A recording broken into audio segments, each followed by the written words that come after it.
നമസ്കാരം. രാഹുൽ മാങ്കൂട്ടത്തിനെതിരായിട്ടുള്ള പീഡന കേസുകൾ, സ്ത്രീ പീഡന കേസുകൾ, ഗർഭചിത്ര കേസുകൾ, ഗർഭിണിയാക്കിയ കേസുകൾ, ബലാത്സംഗ കേസുകൾ, ഈ കേസുകൾക്ക് ഇനി എന്താണ് സംഭവിക്കുന്നത്? കേസുകളിൽ 3 കേസുകളും രാഹുൽ മാങ്കൂട്ടത്തിന് ജാമ്യമായി. ഇനി എന്താ സംഭവിക്കുക? അതാണ് ഇപ്പോഴത്തെ മാധ്യമങ്ങൾ ചർച്ച ചെയ്യുന്നത്. നിങ്ങളൊരു കാര്യം ശ്രദ്ധിച്ചോ? മിക്കവാറും എല്ലാ ചാനലുകളും തകിടം പറഞ്ഞു. കാര്യം രാഹുൽ മാങ്കൂട്ടത്തിനെതിരെ അവർ റീച്ച് ഉണ്ടാക്കിയിട്ടുണ്ടെങ്കിൽ, പറഞ്ഞുകൊണ്ട് റീച്ച് ഉണ്ടാക്കിയിട്ടുണ്ടെങ്കിൽ, ഇപ്പോ രാഹുൽ മാങ്കൂട്ടത്തിന് അനുകൂലമായി പറയാൻ തുടങ്ങി. ഇന്നു മുതൽ ഈ 3ാമത്തെ കേസ്, അതായത് ആദ്യത്തെ കേസിന്റെ വിധി, മുൻകൂർ ജാമ്യത്തിന്റെ വിധി ഇപ്പൊ അവസാനമാണല്ലോ വന്നത്. ഈ കേസ് മുതൽ, ഈ വിധി വന്നത് മുതൽ ചാനലുകൾ മാറ്റി പറയാൻ തുടങ്ങി. കോടതിയുടെ പരാമർശം തന്നെയാണ് പ്രധാന കാര്യം എന്ന് പറയുന്നത്. കോടതി ചില കാര്യങ്ങൾ പ്രത്യേകിച്ച് ചോദിച്ചു. നമുക്ക് വരാം, അവിടേക്ക് വരാം.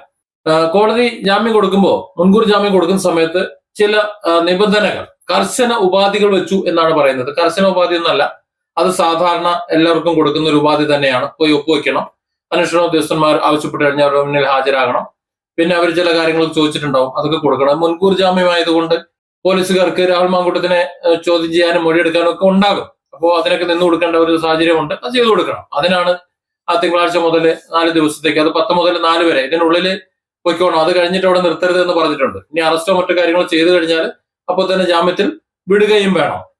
അല്ലാതെ പിടിച്ച് കൂട്ടിലിടാനുള്ള വകുപ്പൊന്നും ഇനിയില്ല. ഇവിടെ പോലീസ് ഇടപെടലപ്പെട്ടു. കാരണം ഇപ്പോഴത്തെ ഈ കേസിൽ, ഈ 3 കേസിലും കോടതി പരാമർശിച്ചിട്ടുള്ള പരാമർശങ്ങൾ തന്നെയാണ് കാരണം. കോടതി ചോദിച്ചിട്ടുള്ളത്, ഒരിക്കൽ പോയി പണി വാങ്ങി, നമ്മുടെ നാടൻ ഭാഷ പറയില്ലേ, ഒരിക്കൽ പോയി പണി വാങ്ങിക്കഴിഞ്ഞാൽ പരാതി കൊടുക്കാൻ നിൽക്കാതെ വീണ്ടും വീണ്ടും പിന്നെ അങ്ങോട്ട് പോണോ?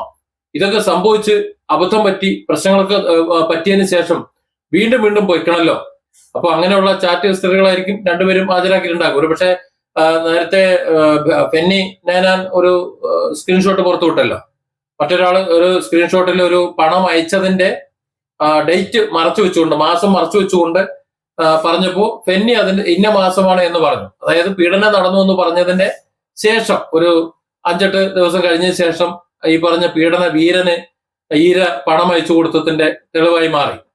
അതുപോലെ ഇവിടെയും ചില സ്ക്രീൻഷോട്ടുകൾ കോടതിയിൽ എത്തിയിട്ടുണ്ടാവും. അത് പരിശോധിച്ചിട്ടായിരിക്കുമല്ലോ, വാട്സപ്പ് ചാറ്റുകളൊക്കെ പരിശോധിച്ചിട്ടായിരിക്കുമല്ലോ കോടതി ഇത്തരത്തിലുള്ള ഒരു നിഗമനം എടുക്കുന്നത്. ഒരു വേള ഈ ഗർഭചിത്രം പോലും, അതായത് ആദ്യത്തെ കേസ് എങ്ങനെയാണ്, നിർബന്ധിത ഗർഭചിത്രം നടത്തി എന്നൊക്കെയായിരുന്നു വലിയ വാദമായി ഇതേ ചാനലുകളും മറ്റുള്ളവരുമെല്ലാം രാഹുൽ മാങ്കൂട്ടത്തിനെതിരെ ആരോപണം ഉന്നയിച്ചിരുന്നത്. അതുകൊണ്ടാണ് രാഹുൽ മാങ്കൂട്ടത്തിന് 1 മാസം വീടടച്ച് വരയിൽ ഇരിക്കേണ്ടി വന്നത്, അല്ലെ? നമുക്കറിയാലോ, അത് കഴിഞ്ഞിട്ട് നിയമസഭയിൽ ഹാജരാകുന്ന സമയത്ത് അയാളുടെ ഒരു കോലം ഏതാണെന്നുള്ളത്. വളരെ മാനസികമായി വളരെ ഡെസ്പായിരുന്നു. ആ ഒരു അവസ്ഥയിലേക്ക് എത്തിച്ചത് ഇതൊക്കെയാണ്. പക്ഷേ അദ്ദേഹത്തിന്റെ കയ്യിൽ തെളിവുണ്ടായിരുന്നു, അതുകൊണ്ട് അദ്ദേഹം കോടതിയിൽ സമർപ്പിക്കാൻ സാധിച്ചു. ഏതായാലും ആ കാര്യങ്ങളൊക്കെ ഇന്ന് കോടതിയിൽ വന്നു. ഗർഭചിത്രം പോലും പരസ്പര സമ്മതത്തോടെ, ഉഭയകക്ഷി സമ്മതത്തോടെ നടന്നതാണ് അല്ലേ എന്നുള്ളൊരു ചോദ്യം അവിടെ കോടതി ചോദിച്ചു വെക്കുന്നുണ്ട്. സ്വാഭാവികമായിട്ടും ആ ചോദ്യമെല്ലാം വിചാരണ വേളയിൽ വരും.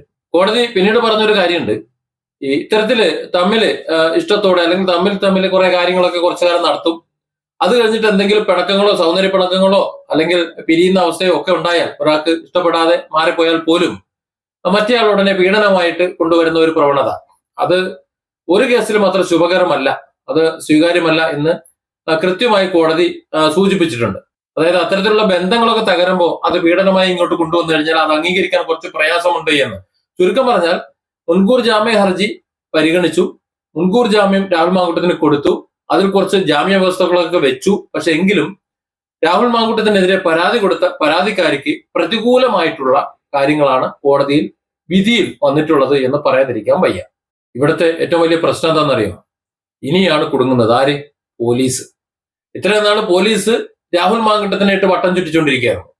അറിയാമല്ലോ, 2ാമത്തെ കേസ് വന്നതിന് ശേഷം രാഹുൽ മാങ്കൂട്ടത്തിനെ പൊക്കാൻ വേണ്ടിയിട്ട് നടന്നത്, 2ലും ജാമ്യം കിട്ടി, 1ല് നോട്ട് അറസ്റ്റ്, 1ല് ജാമ്യം കിട്ടിയ ശേഷം പുറത്തു വന്നത്. ദോ പിടിച്ചു അവിടെയുണ്ട്, തമിഴ്നാട്ടിലുണ്ട്, കർണാടകയിലുണ്ട്, കർണാടക മുഖ്യമന്ത്രിയുടെ കട്ടിലിനടിയിലുണ്ട് എന്നൊക്കെയായിരുന്നു അന്ന് പറഞ്ഞിരുന്നത്. കാസർഗോഡ് ഹോസ്ദുർഗിൽ വെച്ച് പിടിയിലായി, രാഹുൽ മാങ്കൂട്ടത്തിനെ ഹോസ്ദുർഗ് കോടതിയിലേക്ക് കൊണ്ടുവരാൻ പോകുന്നു എന്ന് വെച്ച് അവിടെ ആളും ആരവവും കൂടി കുറെ BJP-ക്കാരും CPM-കാരും ഒക്കെ അവിടെ തടിച്ചു കൂടുന്നത് കണ്ടു. അതുകൊണ്ട് തന്നെ അവിടെ കൊണ്ടുവരൂല, വേറെ കോടതിയിൽ ഹാജരാക്കാൻ പോകണം എന്നൊക്കെ പറഞ്ഞുകൊണ്ടും ഊഹാപോഹങ്ങൾ പറഞ്ഞു.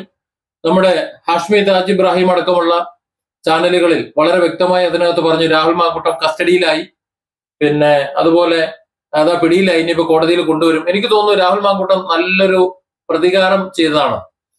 ഹഷ്മിയാണ് പറഞ്ഞത് രാഹുൽ മാങ്കൂട്ടം പിടിയിലായി കസ്റ്റഡിയിലായി എടുത്തു അറസ്റ്റ് ചെയ്തു എന്നൊക്കെ പറഞ്ഞത്. അതവർക്ക് കിട്ടിയ വിവരങ്ങളുടെ അടിസ്ഥാനത്തിലാണ്. പക്ഷെ അത്തരത്തിൽ വിവരങ്ങൾ പലർക്കും പറയാം. അത് ഉറപ്പിച്ചിട്ട് വേണ്ടേ? പോലീസ് ആസ്ഥാനങ്ങളിൽ നിന്ന് വിവരം കിട്ടിയിട്ട് മാത്രമേ വർത്തമാനം പറയാവോ? അതല്ല കിട്ടുന്ന വിവരങ്ങൾ കിട്ടുന്നതിന് മുമ്പ് അങ്ങ് ചാമ്പി കഴിഞ്ഞാൽ ഇങ്ങനെയൊക്കെ അബദ്ധം പറ്റും. ഏതായാലും അതേ ഹഷ്മിയുടെ മുന്നിൽ തന്നെയാണ് രാഹുൽ മാങ്കൂട്ടത്തിൽ ചെന്നിരുന്ന് സംസാരിച്ചത്. പോട്ടെ, അതൊരു വേറെ വിഷയം, നമുക്കത് പിന്നീട് സംസാരിക്കാം. ഏതായാലും ഇവിടെ പോലീസ് ഇടപെടലും പെടാൻ പോവാണ്. അതായത് ഈ കേസിൽ, ഈ ആദ്യത്തെ കേസിൽ കൂടി മുൻകൂർ ജാമ്യം കിട്ടിയതോടെ 3 കേസിലും രാഹുൽ മാങ്കൂട്ടത്തിൽ ജാമ്യത്തിലാണ്. ഇനി ഇതിന്റെ വിചാരണയാണ് വരുന്നത്. ഇനി കോടതിയിലാണ് ബാക്കി കാര്യങ്ങൾ പോകുന്നത്. ഇനി എന്താ ചെയ്യേണ്ടേ? ഇനി പോലീസ് തെളിയിക്കണം. ഇത് പോക്സോ കേസല്ല. പോക്സോ കേസാണെന്നുണ്ടെങ്കിൽ പ്രതി തെളിയിക്കണം, ഞാൻ കുറ്റക്കാരനല്ല. ഈ വാദി ആരോപിക്കുന്ന കാര്യങ്ങളുണ്ടല്ലോ, അത്തരം കാര്യങ്ങളൊക്കെ ഒരു പരിധി വരെ അത് അല്ല എന്ന് തെളിയിക്കേണ്ടത് പ്രതിയുടെ ഉത്തരവാദിത്വമാണ്. പക്ഷെ ഇവിടെ നേരെ തിരിച്ചാ. ഇവിടെ 18 വയസ്സ് കഴിഞ്ഞിട്ടുള്ള ആളാണ് ഈ പരാതിക്കാരി, അല്ലെങ്കിൽ അവർക്ക് വേണ്ടിയാണ് അന്വേഷണ ഉദ്യോഗസ്ഥരല്ല. അതുകൊണ്ട് തന്നെ ഈ അന്വേഷണ ഉദ്യോഗസ്ഥർക്ക് തെളിയിക്കേണ്ടി വരും. ഇവിടെ പീഡിപ്പിച്ച കാര്യങ്ങളും ഗർഭിണിയായ കാര്യങ്ങളും ഗർഭഛിദ്രം നടത്തിയ കാര്യങ്ങളും ഒക്കെ, ഇത് മുഴുവൻ 3 കേസിൽ, ഒരു കേസിലല്ല 3 കേസിലും തെളിയിക്കേണ്ടി വരും. ഈ 3 കേസിലും ഇവരുടെ ആരുടെയും കയ്യിൽ കോടതിയിൽ ഹാജരാക്കാൻ തെളിവുകൾ ഇല്ല എന്നുള്ളതാണ് നിലവിൽ നമുക്ക് മനസ്സിലാക്കാൻ കഴിയുന്നത്. അങ്ങനെയാണ് വാർത്തകൾ വരുന്നത്, റിപ്പോർട്ടുകളെല്ലാം അങ്ങനെ തന്നെയാണ് വരുന്നത്. അതിൽ തന്നെ രണ്ടാമത്തെ പരാതിക്കാരി ആകട്ടെ ജീവിച്ചിരിപ്പുണ്ടോ, അങ്ങനെ ഒരു പരാതി ഉണ്ടോ എന്ന് പോലും അറിയില്ല. ഒന്നാമത്തെ പരാതി ഇപ്പൊ വന്നിട്ടുള്ള മുൻകൂർ ജാമ്യം ഇപ്പൊ കിട്ടിയിട്ടുള്ള കേസുണ്ടല്ലോ, ആ കേസിൽ ജാമ്യം കിട്ടാതിരിക്കാൻ വേണ്ടി രാഹുൽ മാങ്കൂട്ടത്തിന് കൊടുത്തിട്ടുള്ള ഒരു പണിയായിരുന്നു സൃഷ്ടിച്ചിട്ടുള്ള ഒരു പരാതിക്കാരി, ഒരു സാങ്കല്പിക പരാതിക്കാരി എന്നാണ് ഇപ്പൊ പറയുന്നത്. രാഹുൽ മാങ്കൂട്ടം തന്നെ പറഞ്ഞു, അത്തരത്തിലുള്ള ഒരു പരാതിക്കാരിയെ ഞാൻ അറിയില്ല, എനിക്കറിയില്ല എന്ന്. ഇനിയിപ്പോ എന്താ സംഭവിക്കുന്ന അറിയോ? 3 കേസിലും രാഹുൽ മാങ്കൂട്ടത്തിനെതിരെ ബലാത്സംഗ പീഡന പരാതി, ഗർഭഛിദ്ര പരാതിയൊക്കെ കൊടുത്ത് അത് അന്വേഷിക്കുന്ന പോലീസ് സംവിധാനങ്ങള് ഇതിന് ആവശ്യമായ തെളിവുകളെല്ലാം കോടതിയിൽ ഹാജരാക്കേണ്ടി വരും. അങ്ങനെ ഹാജരാക്കിയില്ല എന്നുണ്ടെങ്കിൽ സ്വാഭാവികമായും അവിടെ രാഹുൽ മാങ്കൂട്ടത്തിന് അനുകൂലമായ ഒരു സാഹചര്യം ഉണ്ടാവും. രാഹുൽ മാങ്കൂട്ടത്തിനെ വെറുതെ വിടുന്ന ഒരു സാഹചര്യം ഉണ്ടാവും. അങ്ങനെ വന്നാൽ സ്വാഭാവികമായിട്ടും രാഹുൽ മാങ്കൂട്ടം തിരിച്ചു കേസ് കൊടുക്കാമല്ലോ. തിരിച്ചു കേസ് കൊടുത്താൽ വാദി പ്രതിയാവും. ഇപ്പോഴത്തെ വാദി പ്രതിയാവും. അവിടെ പോലീസും ചിലപ്പോൾ പ്രതികൂട്ടിൽ കയറിയിരിക്കും. കാരണം 18 ദിവസമാണ് ഇയാളെ പിടിച്ച് ജയിലിലിട്ടത്. കോടതി നിലനിൽക്കൂല എന്ന് പറഞ്ഞൊരു കേസിൽ. അത് പോലീസിനും അറിയാലോ. പോലീസ് ഇട്ട വകുപ്പിലാണല്ലോ കോടതി ഇത് നിലനിൽക്കില്ല എന്ന് പറഞ്ഞത്. അപ്പൊ അത്തരത്തിൽ ജയിലിലിട്ട കേസിലടക്കം രാഹുൽ മാങ്കൂട്ടത്തിനെ വെറുതെ വിടുന്ന സിറ്റുവേഷൻ ഉണ്ടാകുമ്പോൾ തിരിച്ചു കേസ് കൊടുക്കുമ്പോൾ ഈ പോലീസുകാരും ഈ പരാതിക്കാരും എല്ലാം പെടും. അതുകൊണ്ട് തന്നെ അവർ ആഗ്രഹിക്കുന്ന എന്തായിരിക്കുന്നു? ഇപ്പോഴത്തെ പ്രാർത്ഥന, ഇന്നത്തെ ഈ കോടതി വിധിയോടുകൂടി, മുൻകൂർ ജാമ്യം കൊടുത്ത വിധിയോടുകൂടി മിക്കവാറും എല്ലാവരും പ്രാർത്ഥിക്കുന്നത് ഇങ്ങനെ ആയിരിക്കും. രാഹുലിനെ കൂട്ടാൻ വേണ്ടി നടന്നവരെല്ലാം പ്രാർത്ഥിക്കുന്നവർ ഇങ്ങനെ ആയിരിക്കും. ഈ കേസുമായി ബന്ധപ്പെട്ടവർ രാഹുൽ എങ്ങനെയെങ്കിലും ഹൈക്കോടതിയിൽ പോയി കേസ് കോഷ് ചെയ്യണേ എന്നായിരിക്കും.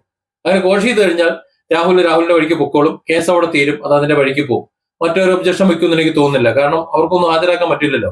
പോലീസ് ആഗ്രഹിക്കുന്ന അതായിരിക്കും. കാരണം അങ്ങനെ രാഹുൽ മാങ്കൂട്ടത്തിൽ പോയ കേസ് തീർന്നാൽ ഈ തെളിവുണ്ടാക്കാനും മറ്റു കാര്യങ്ങൾക്കും വേണ്ടി ഇങ്ങോട്ട് പോണ്ട.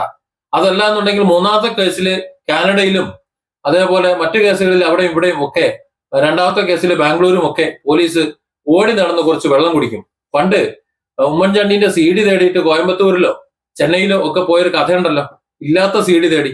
അതുപോലെ ആയിരിക്കും രാഹുൽ മാങ്കൂട്ടത്തിനെതിരെയുള്ള തെളിവ് തേടി പോലീസ് തെക്ക് വടക്ക് ഓടുന്നത്. അതുകൊണ്ട് തന്നെ അവർ ഏറ്റവും അധികം ആഗ്രഹിക്കുന്നത്, അവരുമായി ബന്ധപ്പെട്ട മുഴുവൻ ആൾക്കാരും ആഗ്രഹിക്കുന്നത് രാഹുൽ ഈ കോടതിയിൽ പോയിട്ട് ഈ കേസൊന്ന് ഇല്ലാതാക്കണേ എന്നായിരിക്കും. Different angles.